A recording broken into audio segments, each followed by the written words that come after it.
Latrine করে দিবে, এই গ্রামগুলোতে টিউবওয়েল দিবে, এই গ্রামগুলোতে ট্রেন করবে, রাস্তা করবে। এই প্রকল্পের স্বাদ আমরা আস্তে আস্তে পাবো।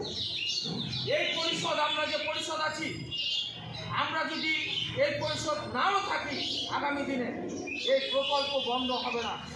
যদি আগামী দিনের মেয়র বা পরিষদ তাদের সাথে ভালো আচরণ করে, ভালো ব্যবহার করে, এই প্রকল্প রোহনপুরকে একটি সাজানো গোছানো প্রকল্প উপহার দেবে, আমরা বিশ্বাস করি। অতএব সকলের সহযোগিতা লাগে। সকলের সহযোগিতা ছাড়া আপনি যদি ট্যাক্স বাকি রাখেন আর এই প্রকল্প যদি এসে দেখে ট্যাক্স বাকি আছে, তাহলে কিন্তু এই প্রকল্প চলে যাবে বলে। আপনি যদি পানির বিল বাকি রাখেন, আপনি যদি আবর্জনা জায়গা মতন না ফেলেন, আপনি যদি পরিষ্কার পরিচ্ছন্নতা না রাখেন, আপনার বাচ্চাকে যদি আপনি স্কুলে না পাঠান, তাহলে এই প্রকল্প থাকবে না, এই প্রকল্প চলে যাবে। তাহলে এই প্রকল্প রাখার জন্য আমরা মেয়র হওয়ার 3-4 মাস পর এই প্রকল্প নেওয়ার জন্য ঢাকায় অফিসে অফিসে ধর্ণা দিয়েছি।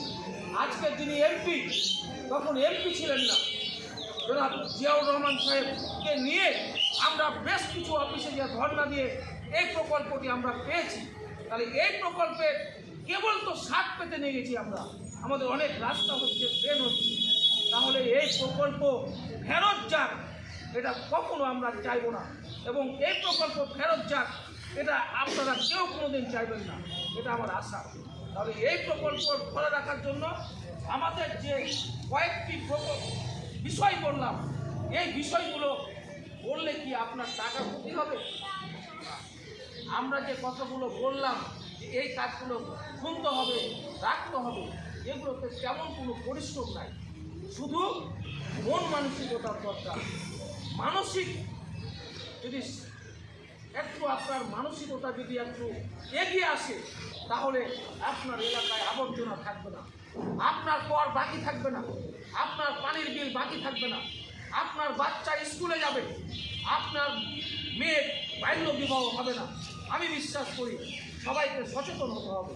সচেতন হলেই আমি মনে করি এই প্রকল্প দিনের পর দিন, এখনও মাত্র আমরা 30 কোটি টাকার কাজ করতে পেরেছি, তাও কাজ শেষ হয়নি, মাত্র 30 কোটি টাকা।